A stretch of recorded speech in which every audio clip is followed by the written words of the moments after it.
Shalom, giving all honor, all praise, and all glory to Yahweh, Bahashim, Yahushai, Bahashim, Arachak, Wadash. Double honors to the elder apostles and bishops of the great millstone that rule well. As always, peace, blessings, and salutations to the tabernacle of David, the four elect, scattered abroad across the four winds of the earth. And I guess I'm going to entitle this one, The Hammer of the Earth. And, it's taken from Jeremiah 50, verse 23.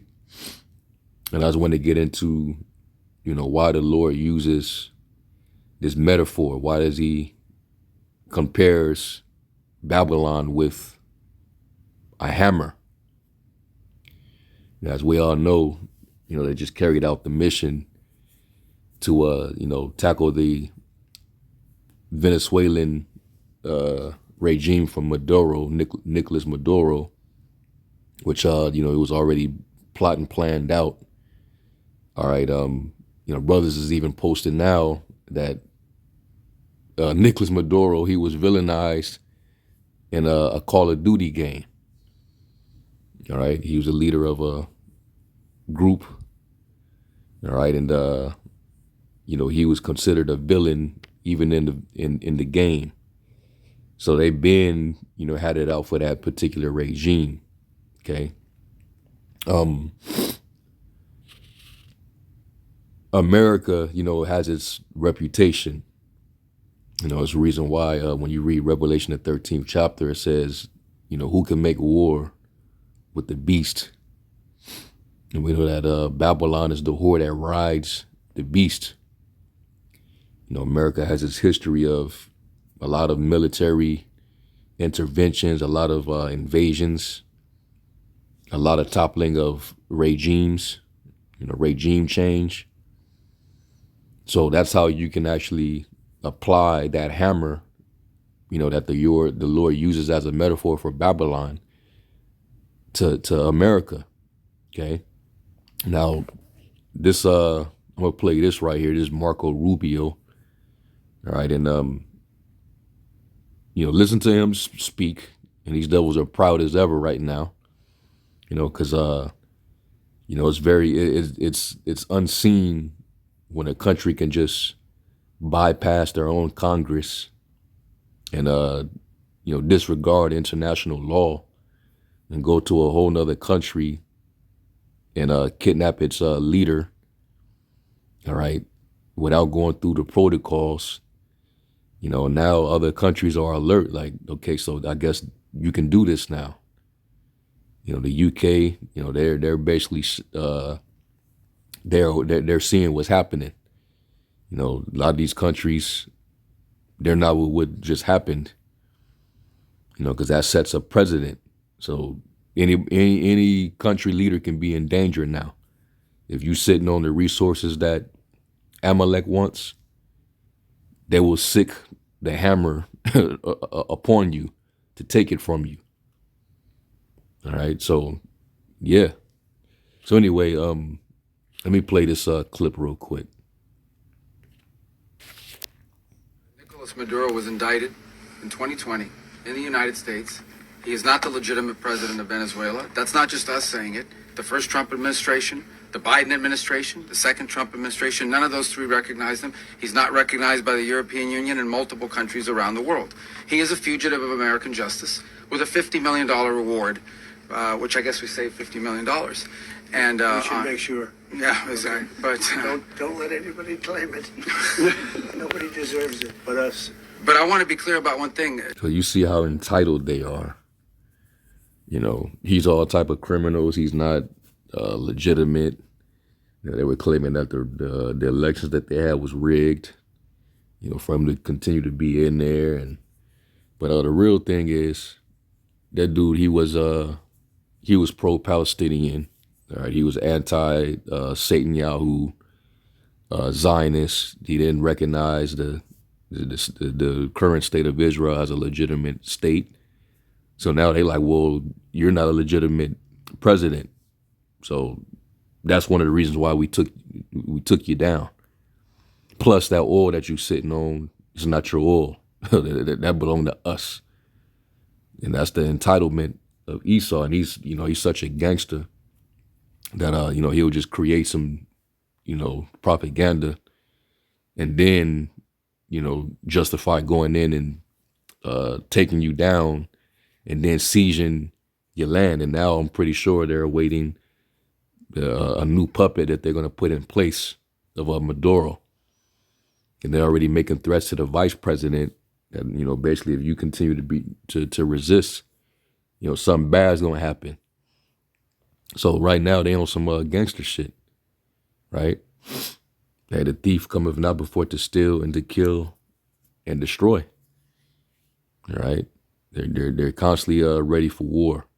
And as it says in Micah the second chapter, around the second verse, they covet villas, they take it by violence. They oppress a man in his house, even a man in his heritage. We know that the oil that was given as a blessing. And when you go to Deuteronomy, the 33rd chapter, it tells you that Asher would dip their feet in oil. It's a reason why Venezuela is sitting on 303 billion barrels. Okay, they want that. They need to. They want to monopolize, capitalize, and use it for their military industrial complex. So just look at the pride of these devils just oozing out. This is why the Lord is going. He gonna have it out with them on his return. All right. Nicolas Maduro had multiple opportunities to avoid this. He was provided multiple very, very, very generous offers and chose instead to act like a wild man, chose instead to play around. And the result is what we saw tonight. The other message here is the following. You have a guy, like many people around the world, they like to play games. You have a guy who decides he's going to invite Iran into his country, is going to, do the confiscation of American oil companies, is going to flood our country with gang members, is going to take Americans prisoner and try to hold them for hostage and trade them like he was able to do with the Biden administration. Basically likes to play games all this time and thinks nothing's going to happen. And I hope what people now understand is that we have a president, the 47th president of the United States. Let me run that back. Gang members is going to take Americans prisoner and try to hold them for hostage and trade them like he was able to do with the Biden administration. Basically likes to play games all this time and thinks nothing's going to happen.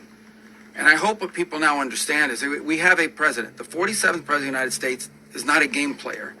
When he tells you that he's going to do something, when tells you he's going to address a problem, he means it. He actually. When you said, let me run that back one more time.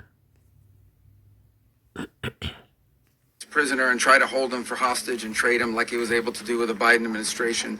Basically likes to play games all this time and thinks nothing's going to happen. And I hope what people now understand is that we have a president. The 47th president of the United States is not a game player. When he tells you that he's going to do something, when tells you he's going to address a problem, he means it. He actually. When he tells you he's going to address a problem, he means it, because he is not a game player. Yeah, that's perfectly fitting, because there's a saying.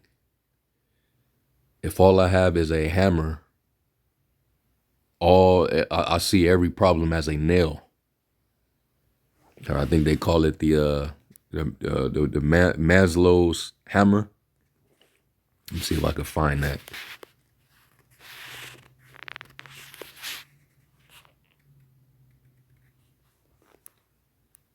If all you have is a hammer,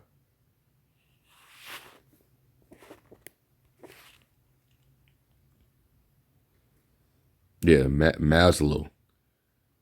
All right, it says, when all you have is a hammer, everything looks like a nail. So him saying, about the problems that they have, anytime there is a problem, he will address it, right?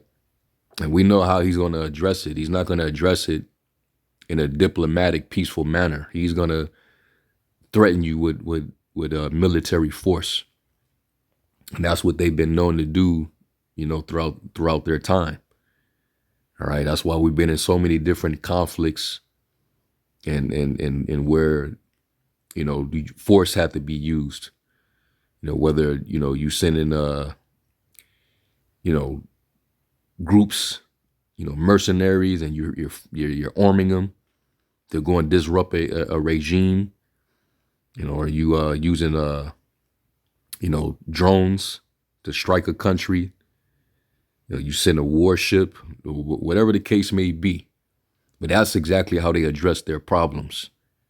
Okay. So when all you have is a hammer, everything looks like a nail. Everything looks like a problem as long as you got that dominating force. You can look down on these other little countries, and when they don't want to play ball, they don't want to they don't want to play into your unilateral games. That's only going to benefit you, and they don't accept your democracy. Then you look like a nail to them. So therefore, they're going to use that hammer. They're going to bring the hammer down. And that's what Maduro just found out. They brought the hammer down on him. Okay. So that's what, that statement made me think of that quote. And this is how they've been behaving, all this time, because going back to the blessing, it said that not only would they have the dew of heaven and the fatness of the earth, which represents the earth's resources, but that also he would live by that sword. Okay? He would live by that sword. And matter of fact, let me get this scripture, because that psalm, we always quote it.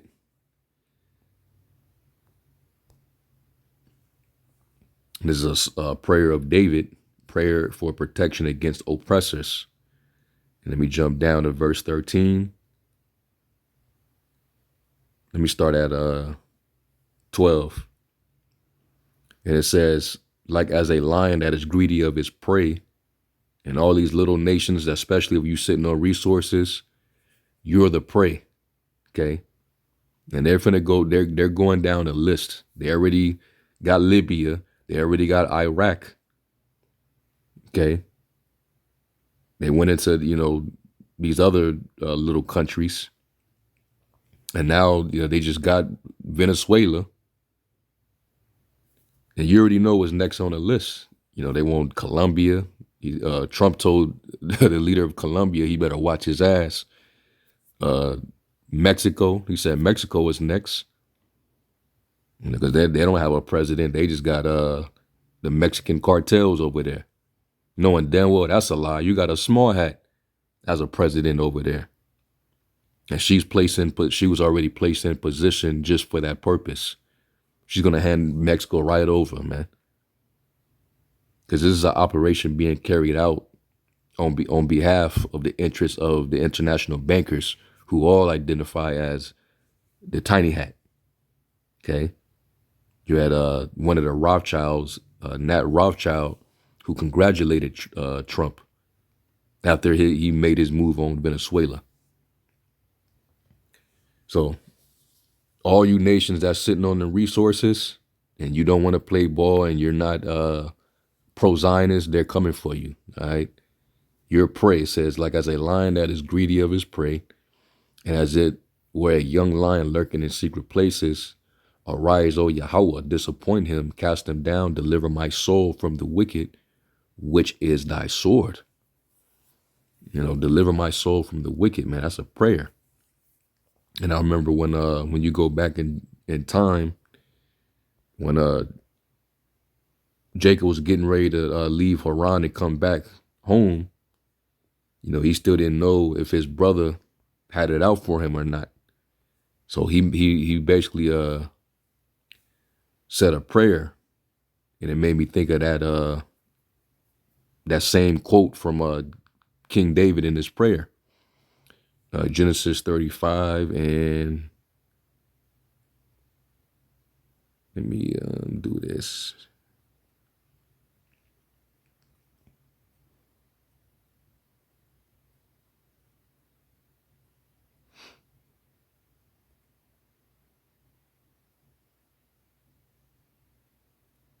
It might be in the 30. Let me go to the 33rd chapter.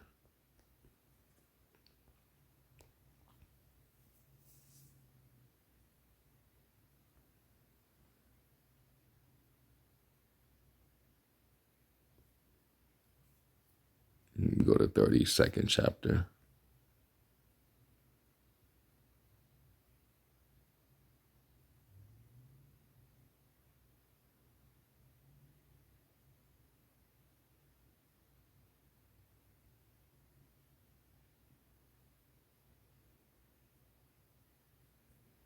Here it is. This is Genesis 32 and 11. And it says, deliver me, I pray thee. And this is a prayer of Jacob. Deliver me, I pray thee, from the hand of my brother, from the hand of Esau, for I fear him, lest he will come and smite me and the mother with the children. And remember, his blessing was that he would live by that sword. All right, so, he feared that Esau would try to come out against him and make war against him with, with his army of men. And, you notice when he came to see him, when they finally crossed paths, Esau his man had an army with him. Genesis 32 and 3, it says, and Jacob sent messengers before him to Esau his brother into the land of Seir, the country of Edom. And he commanded them, saying, thus shall you speak unto my lord Esau, thy servant Jacob saith thus, I have sojourned with Laban and stayed there until now. And I have oxen and asses, flocks and manservants and woman servants, and I have sent to tell my lord that I may find grace in thy sight. And the messengers returned unto Jacob, saying, we come to thy brother Esau, and also he cometh to meet thee, and 400 men with him. Then Jacob was greatly afraid and distressed, and he divided the people that was with him, and the flocks and herds and the camels into 2 bands, and said, if Esau come to the one company and smite it, then the other company which is left shall escape. So he had to prepare himself. He didn't know what temperature, what energy his brother was coming in. But all he knows is that man had 400 men with him. And that's a army. Okay. So when he said, deliver me from the hand of my brother, hey, deliver my soul, from the wicked, which is thy sword. See that? So that's the only language Esau knows, man. He only knows how to speak violence. If all I have is a hammer, that's my only tool, then every problem looks like a nail. So, yeah, man. And this nigga Trump, Nero, I remember years ago, this was back in like maybe 2019, but they was having this parade in Italy, and they had a float where you had a big character. He had a likeness of Trump. He had, you had Trump's face on it, on this big old float. But it was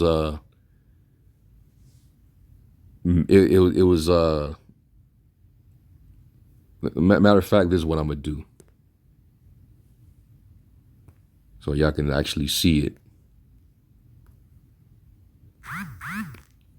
But he was referred to as God Emperor Trump, and it was a mockery.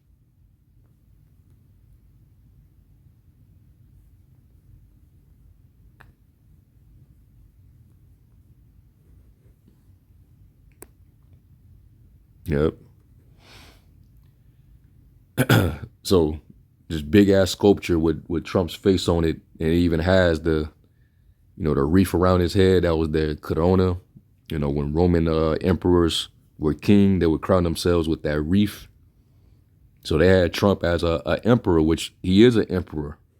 All right, he's near that. This is Nero coming back, man. He's a Caesar. It says the master drone, popularly referred to as God Emperor Trump, was a 65-foot, 20-meter paper mache sculpture and float depicting Donald Trump, the president of the United States, dressed as the fictional God Emperor of mankind from the Warhammer 40,000 miniature war game franchise. It was created by the Italian artist Fabrizio Galli for the Carnival of Viareggio in 2019. So I remember when they did this, when they got him depicted as this big, fictional character from Warhammer, which is I think based on a video game, and you can even see it in his hand. What he has in his hand? He has a war club. Okay, he has a big sword in his hand, an instrument of war in his hand. So even though this was meant to be, a parody, them making fun of him, but it's not too far off.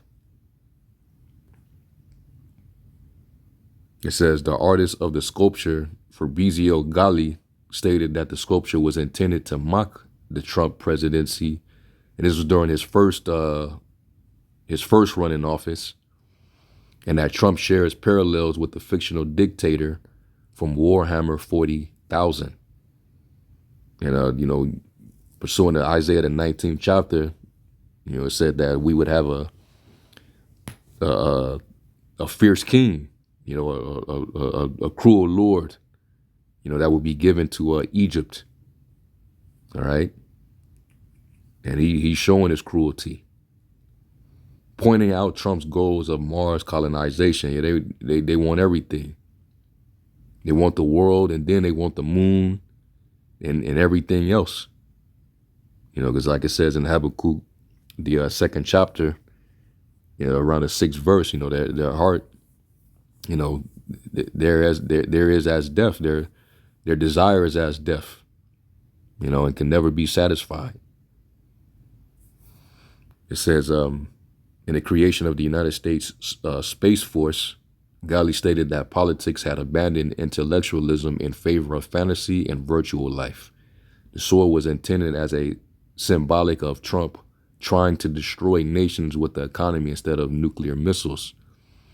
But he's been destroying nations with military force as well, promising to pull out of this country and stop these wars only to continue to fight them, because he's not really in control. It's the elites behind him that's in control. Okay? They're the ones that want these lands. They need the resources in order for this global transformation to be successful. Their New World Agenda, their Fourth Industrial Revolution. They need the lithium. They need the cobalt. They need the silver. They need the copper. This has been interpreted as a reference to the Warhammer 40,000 concept of exterminatus, or the destruction of an entire planet. And that's why the Lord's going to have to destroy America, because, it tells you that in Jeremiah 51, it talks about that mountain. Let me go to that.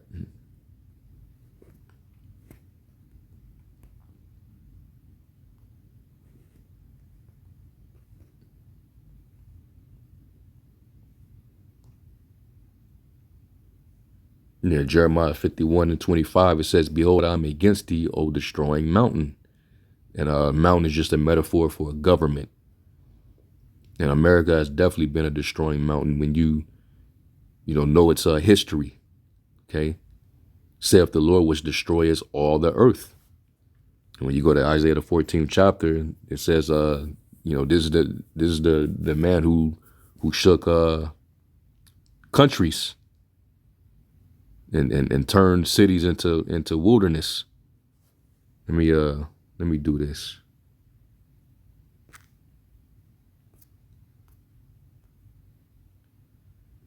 Now look at this right here. This is a post, and it says U.S. bombs 7 countries in 2025 as Trump dramatically expanded airstrikes. 7 countries in a year. Within a year. There ain't been any other president that's done that. All right. And then you see this right here, U.S. air war expansion in 2025. And it says up here, rules of engagement loosened in 2025. President Trump loosened rules for airstrikes. You know, the first 5 months in office, you know, Biden 4 years. So Trump did more in his first 5 months and militarily than Biden did in 4 years. You got Somalia. All right, they for some reason they own Somalia's head and waging war against the Somalians here in the States. 127 strikes in 2025. Damn. Okay. Civilian casualties, media blackout, of course. And they're claiming that they're targeting ISIS and, you know, some Islamic organization. Nigeria, they did it on Christmas Day. And they was claiming that the Christians are being attacked over there, so this is their retribution for it. Nah, you trying to get closer to the resources that are over there. That's why you're in Nigeria. You see that China has a presence over there, and a little bit of Russia has a presence over there. Okay. And yeah, a lot of the eastern and northern parts of Africa, they identify as Islam. And they're, you know, siding with Russia, and, you know, they get to have these trade deals with each other. All right. So that's why you want to stick your foot over in Africa now. And you got Iraq and Syria, U.S. troops in conflict zone, Syria government linked to fatal attack, 25 ISIS operatives killed. Iran, we know what happened last summer. America helped the Israeli Defense Force in that attack when they were going back and forth. And of course, they're going to resume war in 2026. And, you know, Iran is preparing themselves as we speak. This is the Caribbean and Eastern Pacific. 30 strikes, 107 killed. No evidence of drug cargo. Yeah, just striking boats and telling us, you know, these were, you know, drug pushers, traffickers. You know, some of them could have been just fishermen. So this man, he doesn't care, man. Blood is nothing in his sight. Venezuela, alleged CIA drone strike, December 24th, strike on dock. Target Tren de Aragua regime change goal. And mission accomplished. And they're being congratulated, you know, by the usual suspects. So this is that hammer work. Okay. And then, of course, you go back into the history, going back to World War II. In all the different countries that either experienced bomb attacks, some type of sabotage, some type of invasion, or attempted regime change. So you can go all the way back to the earlier days, World War II. Okay, and you got a list of all these different countries that experienced some type of aggression from Babylon. You know, whether it's through NATO or directly from America. Okay. So that's why these nations, they have no choice but to defend themselves. And that's why ultimately, you know, the Lord's going to use Russia to assemble these nations and prepare them. Okay. It tells you that in the 50th, back in the 50th chapter, that he's going to basically have everybody that have that bow and arrow to aim it at Babylon. Okay. Jeremiah 51:25, it says, "Behold, I am against thee, O destroying mountain, saith the Lord, which destroys all the earth, and I will stretch out my hand upon thee and roll thee down from the rocks and will make thee a burnt mountain." And, we know how the Lord's going to do it. All right, he's gonna cause them to, shoot them arrows on this mountain. And that's when it's going to become a burnt mountain. It's going to be fought with fuels of fire, this particular war. It says, and they shall not take of thee a stone for a corner, nor a stone for a foundation, but thou shalt be desolate forever, saith the Lord. All right.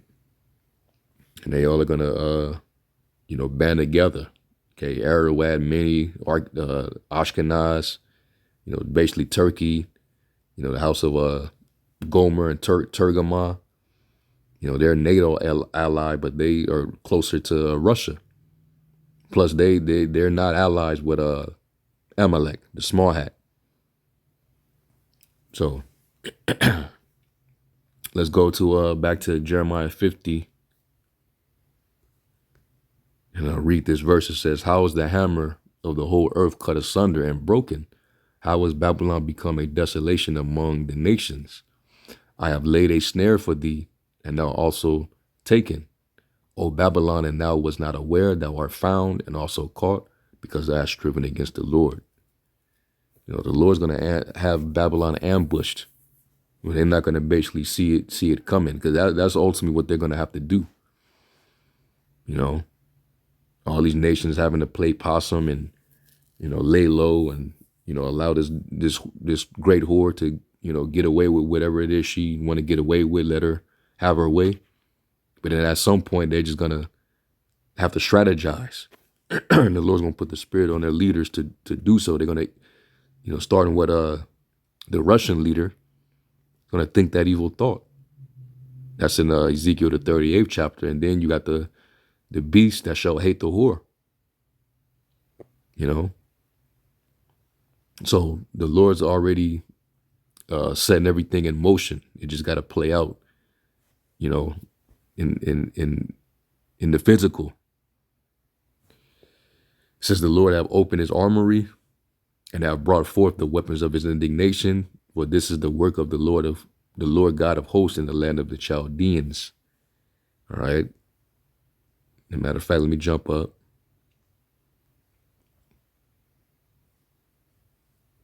Jeremiah 50 and 9, and it says, for lo, I will raise and cause to come up against Babylon an assembly of great nations from the north country, that being Russia and everybody that's aligned with them.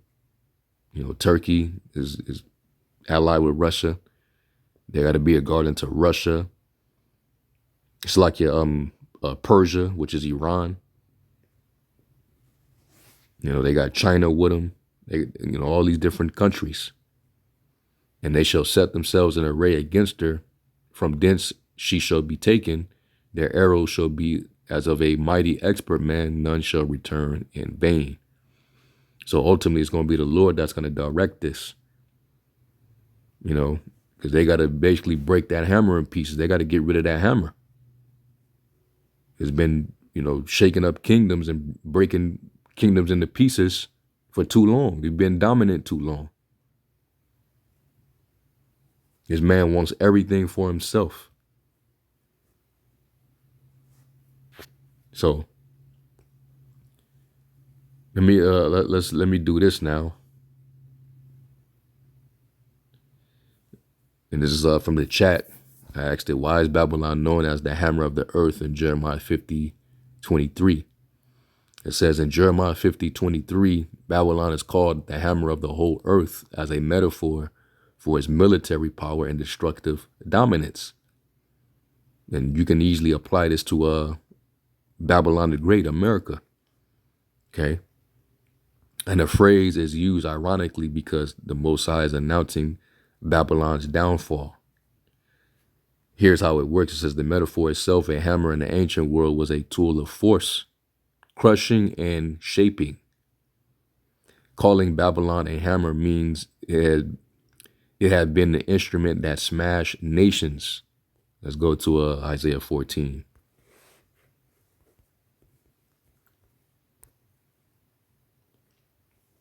It's Isaiah 14 and 5. It says, I'll start at 4. It says that thou shalt take up this proverb against the king of Babylon And who's the king of Babylon right now?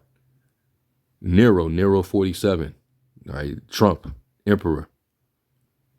Which the elites is who put him as king.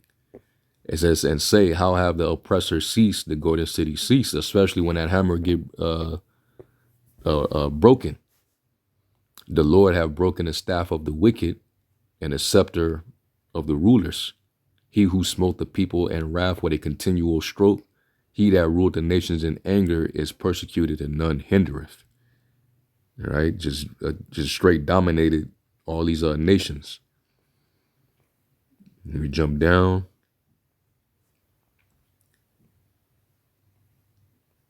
And this is verse 15. It says, yet thou shalt be brought down to hell, to the sides of the pit. They that see thee shall narrowly look upon thee and consider thee, saying, is this the man that made the earth to tremble and did shake kingdoms? Yeah, you straight up smashed on nations, man. That's why they wouldn't dare make war with you. They had to band together and beat their plowshares into pruning hooks in their they had to beat their spears into pruning hooks in their I'm butchering it, Salakia. They're pruning hooks into swords, man. You know, let the weak now say that I'm strong. This is what they have to do. Build up their military arsenal, their nuclear weapons. Because this nation has been known to, you know, rattle and shake kingdoms that made the world as a wilderness and destroyed the cities thereof. Yemen, Libya, Iraq, you know, Yugoslavia.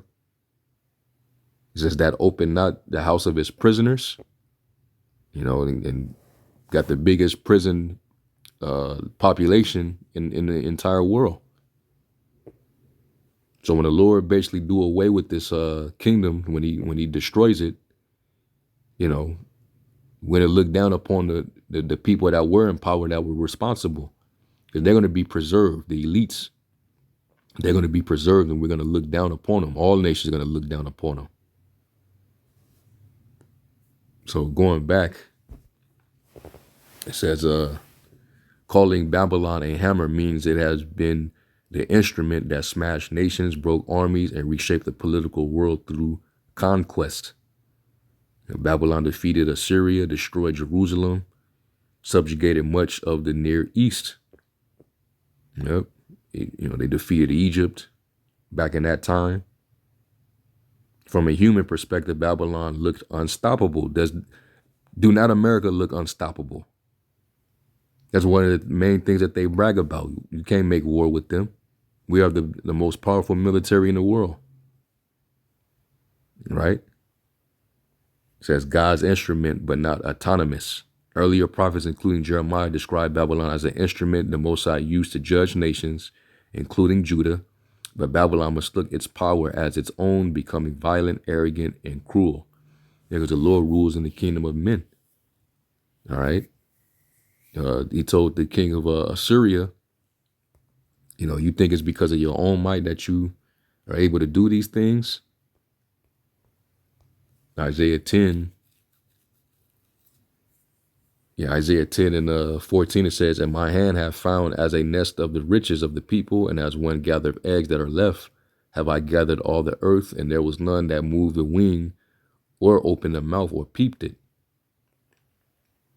Matter of fact, let me start at 13. It says, for he saith, by the strength of my hand I have done it, and by my wisdom, for I am prudent. And this is the attitude that these devils got. You know, Vance, Hegseth, Rubio, Trump. And I have removed the bounds of the people and have robbed their treasures. Yeah, and they just took pretty much Maduro up out of there, and now they got access to the oil now. Like, yeah, that oil is us now. Come up out of that. Give me that. Run that. And I have put down the inhabitants like a valiant man. And they did it with ease, how they just got Maduro. And my hand have found as a nest the riches of the people, their oil, their resources. And as one gathered eggs that are left, have I gathered all the earth. and there was none that moved the wing or opened the mouth or peeped. Shall the axe boast itself against him that heweth with therewith? Or shall the saw magnify itself against him that shaketh it? As if the rod should shake itself against them that lift it up, or as the staff should lift up itself as if it were no wood. And that's the Lord speaking. The Lord is saying, you think that you're doing this on your own? No, the Most High, he set you devils up. He rules in the kingdom of men. So you wouldn't have the power you have if it wasn't for the Lord. All right, the Lord set him down and puts up another. And you devils then gotten beside yourself. Now you think that you're on the level of the Most High. And this is another reason why the Lord's going to get with you. It says, therefore saith the Lord of hosts, send among his fat ones leanness, and under his glory he shall kindle a burning fire like a burning of a fire. And the light of Israel shall be for a fire, and the Holy One for a flame. And it shall burn and devour his thorns and his briars in one day. All right, and we know that in one day, in 1 hour, Babylon's going to be thrown down by fire, man. And shall consume the glory of his forest and his fruitful field, both soul and body, and they shall be as when a standard bearer fainteth. All right, and the Lord, he took down the Assyrians and raised up the Babylonians. They defeated the Assyrians, and it was done for. So the Lord's going to take down modern day Babylon, America, and they're no longer going to be a force, and they're no longer going to be a superpower. And all that violence and arrogancy is all going to cease. All right. It says, so in Jeremiah 50, God says, in effect, you were the hammer, but now the hammer itself will be shattered. Irony and reversal. The verse is part of an oracle of judgment against Babylon. The hammer of the whole earth is now broken. The nation that terrified others is now terrified. The destroyer becomes the destroyed. Yeah. That's what's going to happen when the Lord wipes out America, man, through thermonuclear destruction. When they drop those bombs on Hiroshima and Nagasaki, J. Oppenheimer, he basically was one of the Oppenheimers, but he basically said, I've become the destroyer of worlds. That's literally what he said. Let me see if I could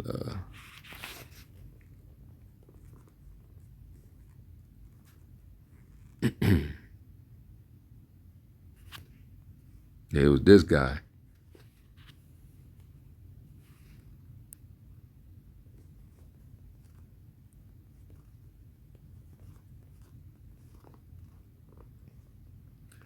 Yep, he said he's the father of the atomic bomb, J. Robert Oppenheimer. Famously quoted the Hindu scripture after witnessing the first nuclear test, Trinity test in 1945, saying, now I am become death, the destroyer of worlds, reflecting the immense world-altering power he had unleashed, a phrase from the deity Vishnu revealing his terrifying cosmic form of warrior Arjuna, highlighting the profound implications and dread surrounding nuclear weapons. And that was when the world got to see this devil in his truest form, man. He shook, that nation. Okay? And that's why people became terrified of America. It says, this kind of role reversal is common in biblical prophetic literature. The theological point, the title emphasizes that no empire is invincible. Power does not equal divine approval. God controls history, even over the mightiest nations. Babylon's fall proves that being used by the Most High does not protect a nation from accountability. So that's why Babylon's going to get it. So it might seem like they dominate and they're winning, and they're like, how long is this going to be? And they're just going to have all this world domination and putting everybody in line and, crossing boundary lines and, just doing what the hell they want to do. It's only for period of time, man. Okay? And then eventually this hammer is going to be broken into pieces itself. All right? The Lord's going to, he gave him the sword, but that sword was a blessing and a curse. Because he going to perish with that same sword as well. So, that's pretty much the lesson. I'm going to end it right there. Hopefully y'all were edified. I'm going to give all honor, praise, and glory to Yahweh Shem Yahushua. Until the next lesson, Shalom.